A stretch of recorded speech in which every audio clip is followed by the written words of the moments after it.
단비가 내렸으면 좋겠어요. 은혜의 단비.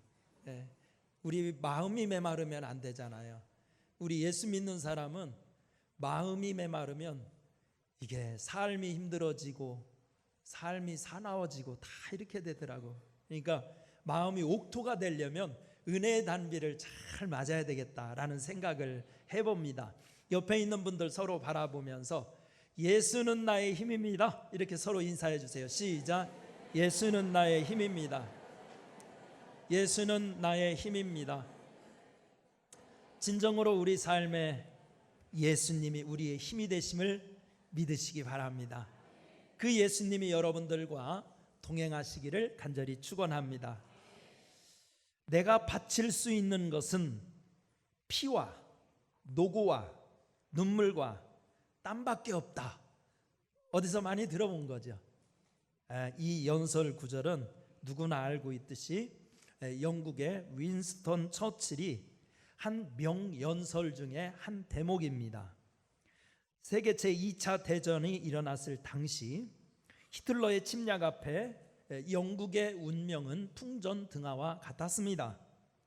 그때 1940년 5월 14일 영국 왕은 윈스턴 처칠 경영의 전시 내각을 조직하고 난국 타개의 중책을 처칠에게 맡겼습니다.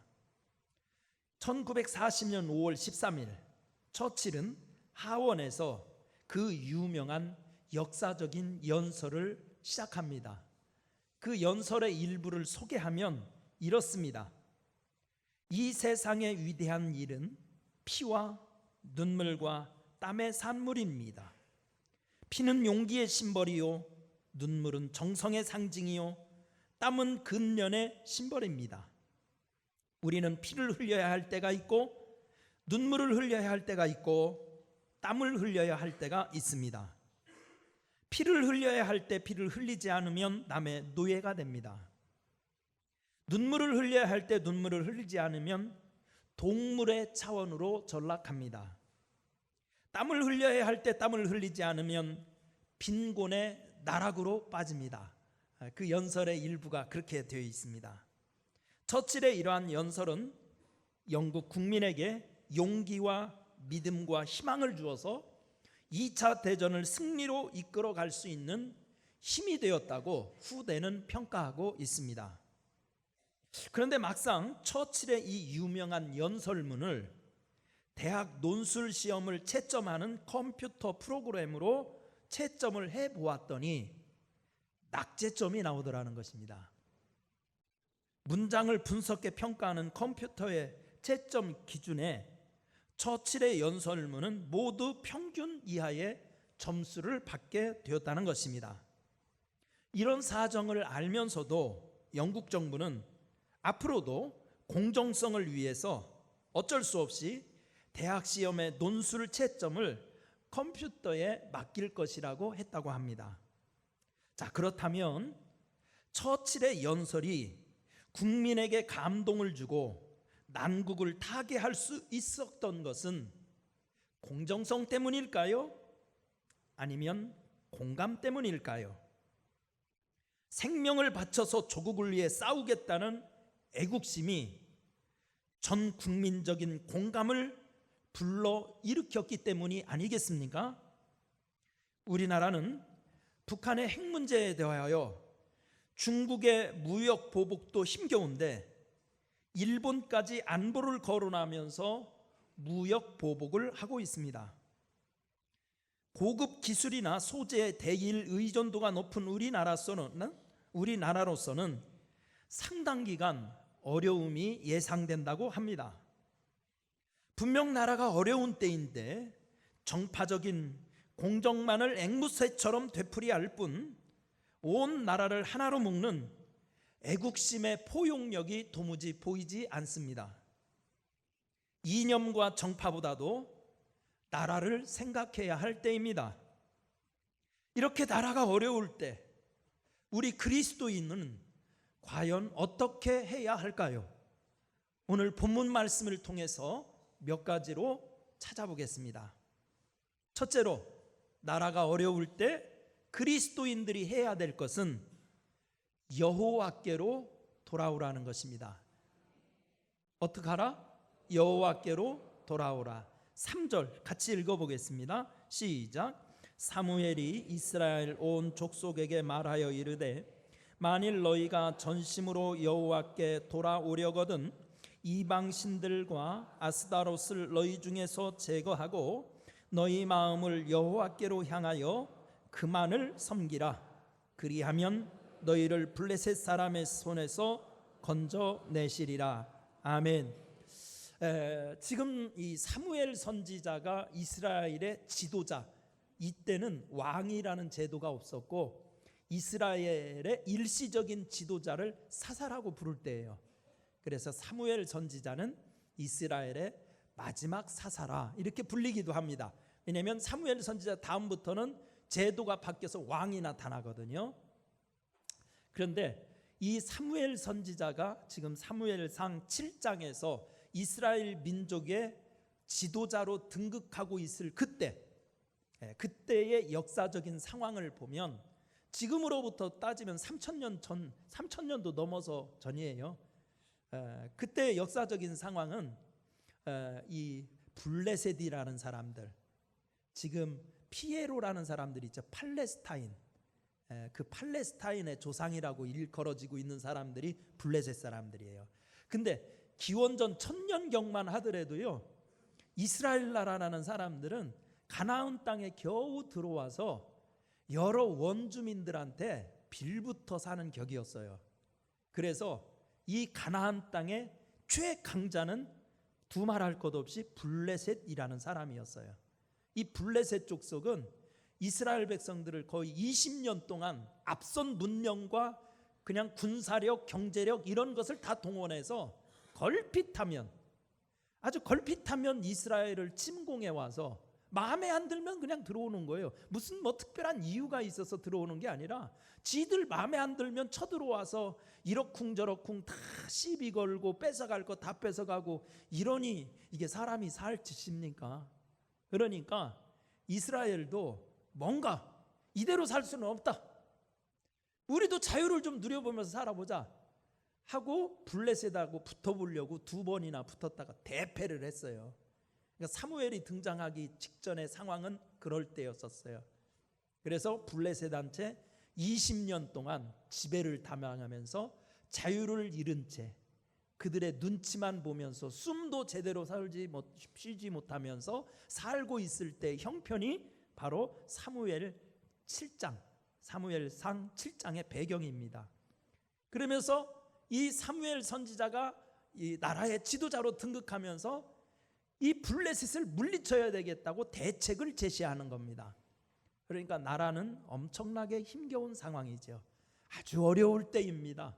어려울 때 난세에 진짜 영웅 난다고 사무엘이 등장하면서 이스라엘 나라를 구원하려고 하는데 이스라엘 나라를 구원하겠다고 제시한 첫 번째 일성이 여호와께 돌아오라는 겁니다. 이게 상식적으로 맞나요? 전쟁해야 되는데 여호와께 돌아오래요. 이게 맞다고 생각합니까, 여러분? 도무지 이게 이치에 안 맞는 얘기 같아요. 남의 나라라고 전쟁하려면 하다못해 말이죠, 빚을 내서라도 신무기를 좀 들여오던지, 아니면 미사일이라도 불려오던지 탱크라도 좀 사오던지, 그때 시기는 아니겠지만 지금 식으로 얘기하자면 최신 기종의 비행기라도 좀 사오던지 어떻게 해서 싸울 준비를 해야 이게 대책이 되는 얘기지. 전쟁하겠다는 사람이 여호와께 돌아오라, 이게 무슨 대책이 되겠냐는 겁니다. 그런데 이 나라가 어려울 때 이 나라에 살 길은 거기에 있다는 겁니다. 사무엘이 그렇게 주장하는 이유는 뭐냐는 겁니다. 이유는 창세기 1장에서부터 찾아볼 수가 있습니다. 창세기 1장 26절 이하에 보면은요, 하나님이 세상을 창조하시는 모습이 나와요. 그리고 6째 날 사람 창조하는 모습이 나옵니다. 사람을 창조하시는데 뭐라고 그랬냐면, 하나님이 뭐라고 그러냐면 사람을 창조하실 때 우리의 형상을 따라 사람을 만들자고 그랬어요. 사람은 어떻게 되어 있어요? 누구의 형상? 하나님의 형상을 따라서 지음을 받았다. 하나님의 형상을 따라 지음을 받았다는 것은 신학적으로 여러 가지 해석이 가능하지만 그 얘기를 쉽게 가장 핵심적인 얘기를 한마디 하자면 하나님의 형상대로 지음을 받았다는 것은 인간은 하나님과 영적인 교제를 하도록 지음받은 존재라는 뜻입니다. 어떤 존재? 영적인 교제를 하도록 지음받은 존재. 이게 인간의 존재의 핵심이에요. 그러니까 나무가 줄기에서 잘려지면 어떻게 되는 거예요? 죽는 거예요. 마찬가지라는 거예요. 우리 인간은 하나님하고 붙어 있어야 돼. 그래서 예수님께서도 요한복음 15장에서 나는 포도나무요 너희는 가지다. 가지는 줄기에 붙어 있어야 생명도 얻고 열매도 맺는다 그랬어요. 이해되십니까? 하나님과 우리의 관계는 그런 관계래요. 붙어 있어야 되는 관계예요. 이거를 인격적으로 표현하면 교제가 살아 있어야 되는 관계라는 겁니다. 그래서 하나님의 백성들은 하나님과 잘 붙어서 영적인 교제가 살아 있어야 나머지가 다 잘 풀려요. 하나님과 영이 살아 있어야 범사도 잘 되고 육신도 강건하고 일도 잘 되고 나라도 잘 되고 개인 일도 잘 되고 그렇다는 겁니다. 그런데 사무엘 선지자가 등극할 때 나라 상황을 보니까 그게 끊어져 있어요. 3절 말씀만 보세요. 온갖 우상 숭배에 떨어져 있어요. 하나님 말씀만 들어야 되는 이스라엘 백성들이 남의 말을 듣고 있어요. 여러분, 남의 말을 듣는다는 것은 그게 무슨 뜻이냐면 남하고 교제한다는 뜻이에요. 우상의 말을 듣는다는 말은 우상하고 교제한다는 뜻이에요. 누구하고 교제해야 되는 사람들이? 하나님하고 교제해야 되는 사람들이 우상하고 교제하고 있다는 거예요. 이렇게 살아서는 첫날을 가도 아무리 신무기를 많이 들여온다 하여도 이스라엘이 블레셋에서 헤어나지 못한다는 겁니다. 그래서 블레셋으로부터 헤어나려면 먼저 여호와께 돌아와라. 여호와께 돌아오라는 말은 회개해라 이런 뜻입니다. 뭐 해라? 회개해라. 우상 숭배하던 거 다 회개해라. 돌이켜라. 끊어라. 영적으로 엉뚱한 데 연결되어 있던 거 다 끊어라. 그리고 하나님하고 연결시켜라. 하나님 예배가 살아야 되고 하나님과 기도가 살아야 되고 하나님의 은혜가 살아야 되고 감사가 살아야 되고 하나님과 영적 교제가 사는 것이 여호와께 돌아오라는 겁니다. 그래서 성경은 일관되게 그렇게 얘기하고 있어요. 구약의 많은 그 선지자들이 나라가 어려웠을 때 일성으로 했던 말을 보면 여러분 무기를 준비하십시오 이렇게 설교 안 했어요. 예레미야 같은 선지자도 보세요. 예레미야 선지자는 이스라엘 나라가 바벨론의 포로로 가서 70년 종살이할 것을 예언한 선지자입니다. 앞날을 예견하면서 여호와께 돌아오라. 호세아 선지자 보세요. 여호와께 돌아오라. 요엘 선지자 보세요. 여호와께 돌아오라. 이사야 선지자 보세요. 여호와께 돌아오라.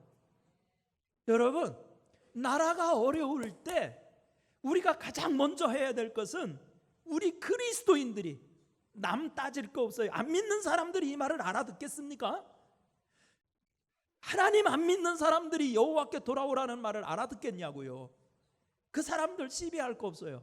우리 믿는 사람들이라도 여호와께 돌아와야 나라가 회복된다는 겁니다. 아멘입니까?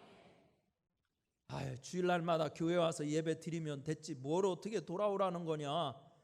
혹시 여러분들 이런 의구심을 가질 수 있을지 모르겠어요. 그러나 우리 한번 신앙생활 했던 것을 보면 우리 선조들만 하더라도 일제 강점기를 지냈을 때입니다.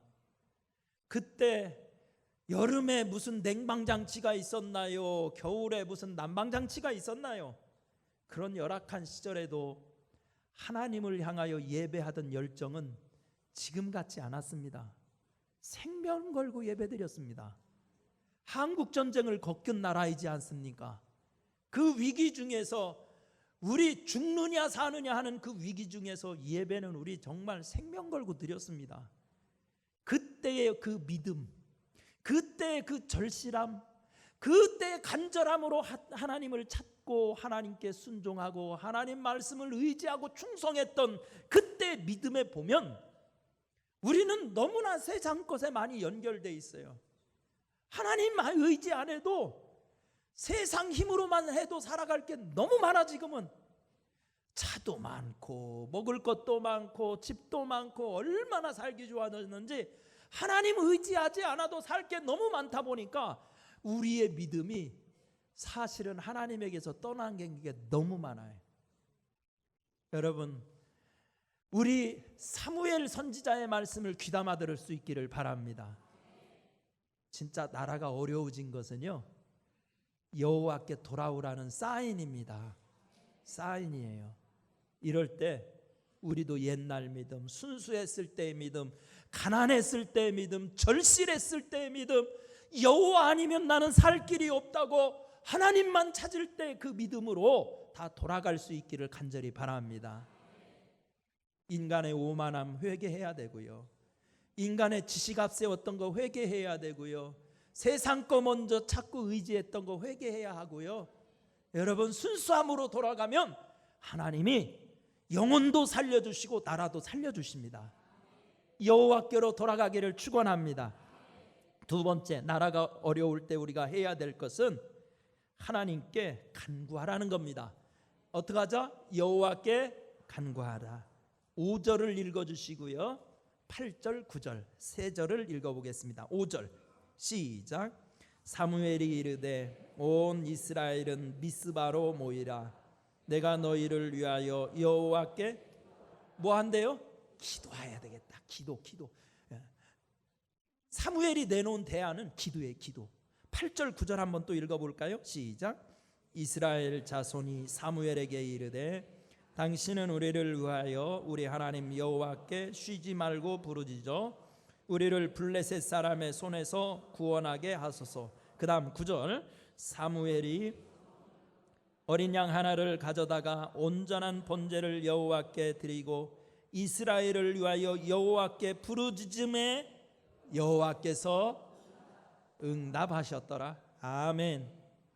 요즘 우리 사회에서 옛날에는 안 쓰던 말이 생겨난 게 많더라고요. 삼포시대 이런 말 들어본 적 있죠? 삼포시대 못 들어보셨어요? 들어보셔야 이게 정상인데요. 삼포시대가 뭐래요? 우리 젊은이들이 연애도 포기하고 결혼도 포기하고 출산도 포기하자, 뭐 이거 삼포시대지요. 처음 들어보는 얘기입니까? 제가 당황했습니다.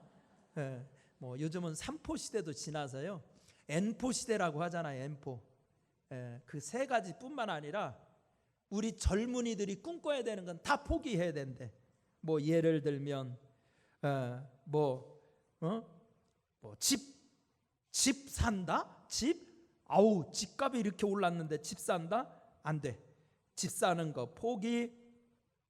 아니면 뭐 내 집 마련뿐만 아니라 우리 젊은이로서 품어야 되는 꿈과 희망. 꿈과 희망도 그거 가지면 오히려 골치 아파. 꿈과 희망도 다 포기해야 된다.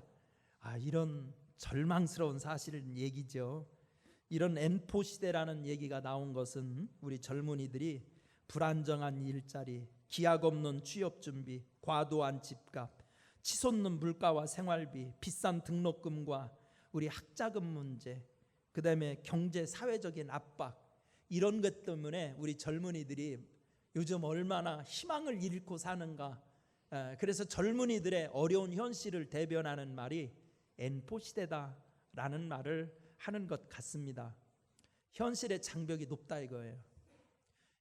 우리 젊은이들이 현실의 그 장벽을 뛰어넘기는 이 역부족이라 이거예요. 그러니까 이런 현실의 장벽이 높은 이 시대는 사는 방법은 뭐냐? 그냥 타성에 젖어서 현실에 적당히 타협하고 사는 게 지혜로운 방법이다.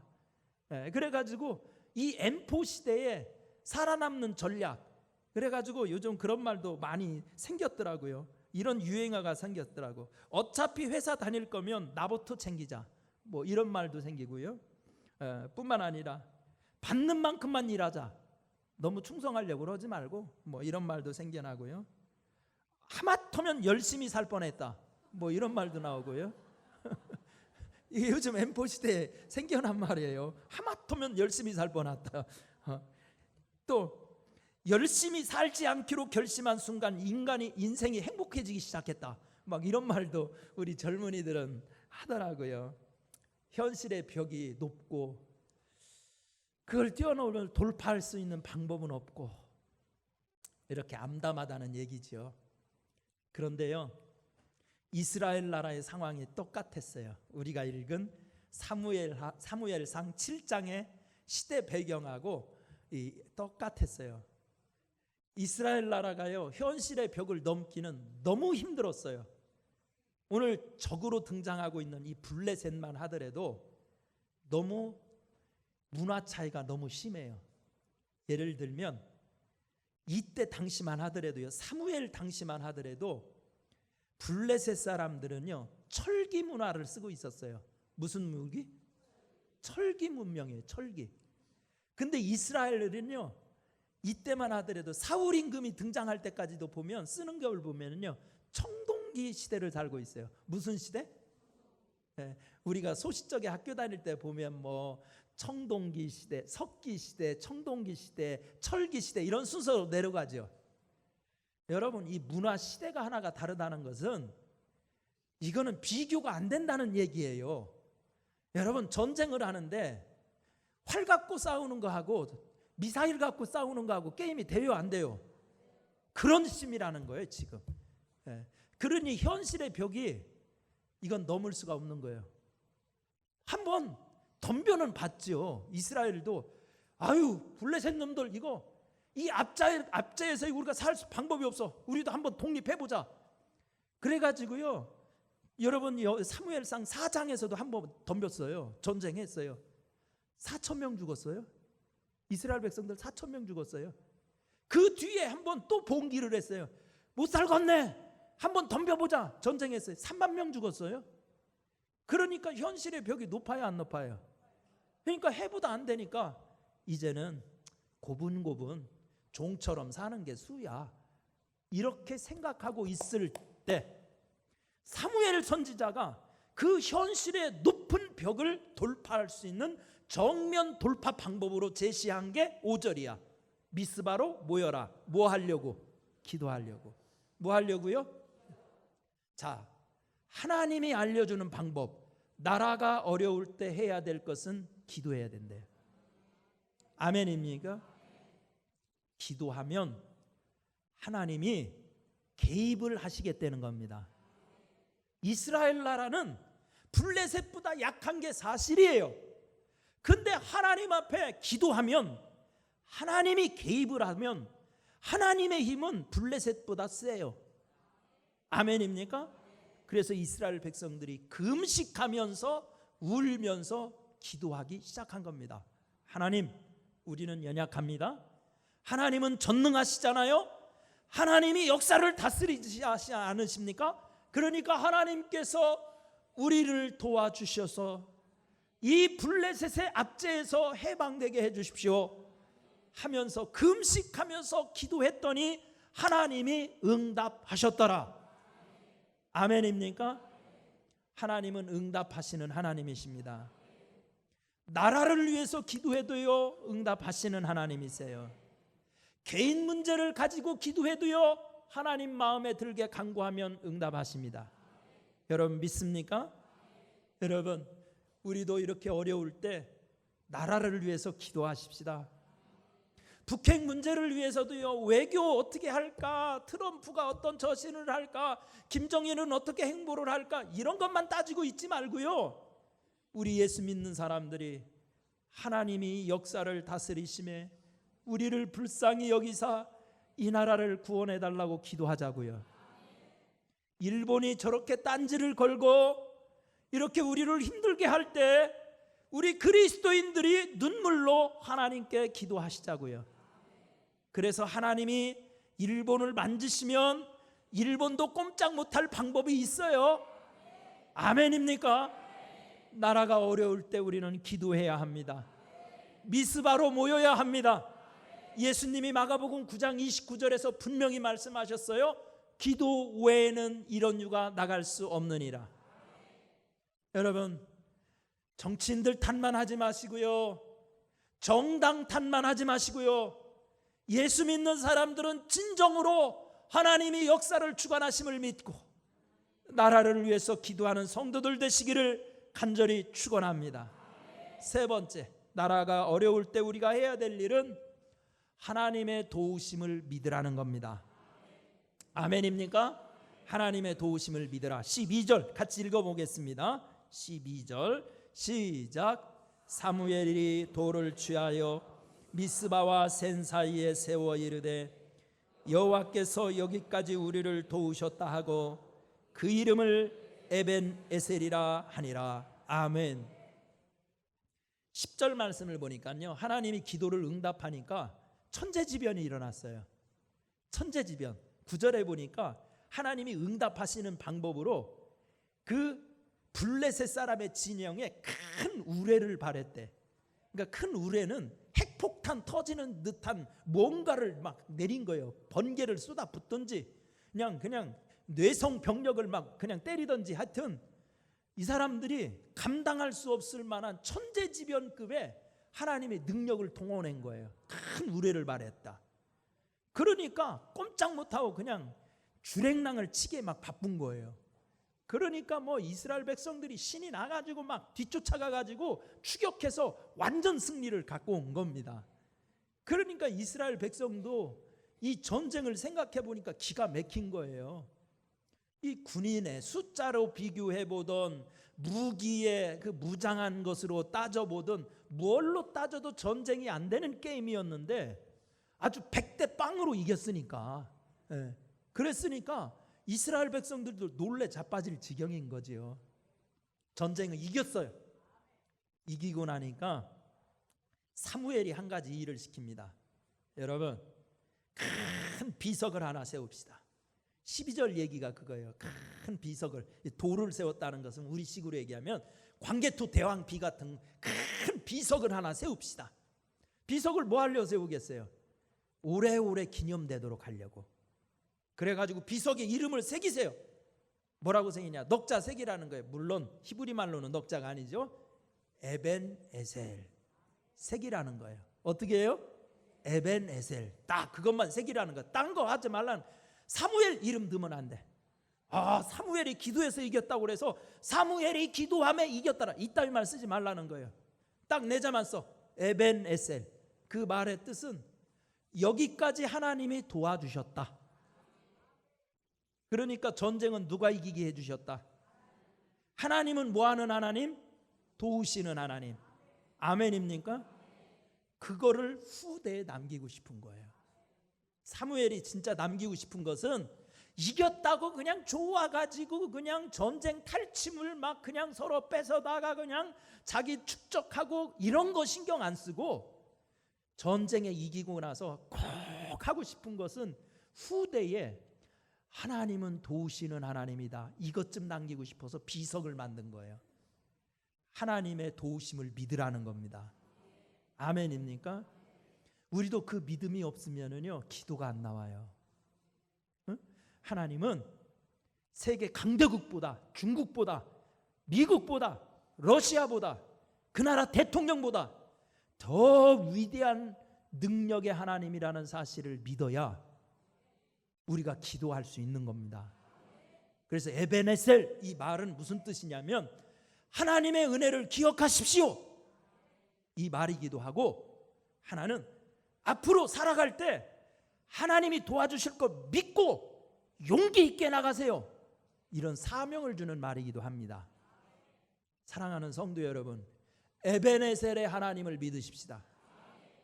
하나님의 도우심을 믿으십시다. 대한민국의 역사를 좀 돌아보십시오. 우리가 잘나서 다 지금까지 여기까지 왔나요? 대한민국의 광복을 맞은 것도 우리가 잘나서 했다고 여러분 너무 자조적으로 생각할 필요는 없지만, 그렇지만 진짜 더 넓게 보면 이 세계 강국과 열강의 강대국들을 동원해서 하나님이 역사하신 겁니다. 아멘입니까? 한국전쟁의 와중에서 또 그 이후에 경제 부흥의 과정에서 하나님이 도우셨기 때문에 여기까지 온 거예요. 여러분, 여기까지 도우신 하나님이 앞으로도 도우실 수 있어요. 하나님의 구원을 믿으십시다. 하나님의 도움을 믿으십시다. 그리고 하나님께 나라를 위해서도 기도합시다. 그래서 우리 목동교회 성도들은 나라를 위해서 어려움이 있을 때마다 기도하여 목동교회의 기도가 하늘로 열려 있음에 우리 하나님이 대한민국을 버리지 않는다는 축복의 문을 열 수 있기를 간절히 축원합니다. 우리가 찬송가 542장 구주에서 의지하며 우리 찬송가 박수치면서 힘차게 찬송 부르고, 하나님, 여러분 나라가 어려울 때 나도 기도할 수 있게 해주세요. 내 인생이 힘들 때 기도하게 해주세요. 나라가 외교 문제로 어려움에 처했을 때 우리가 기도함으로 역사가 뒤집어지는 역사가 일어나게 해주세요. 여러분, 우리 찬송 부르고 1분 동안만 힘차게 기도하십시다.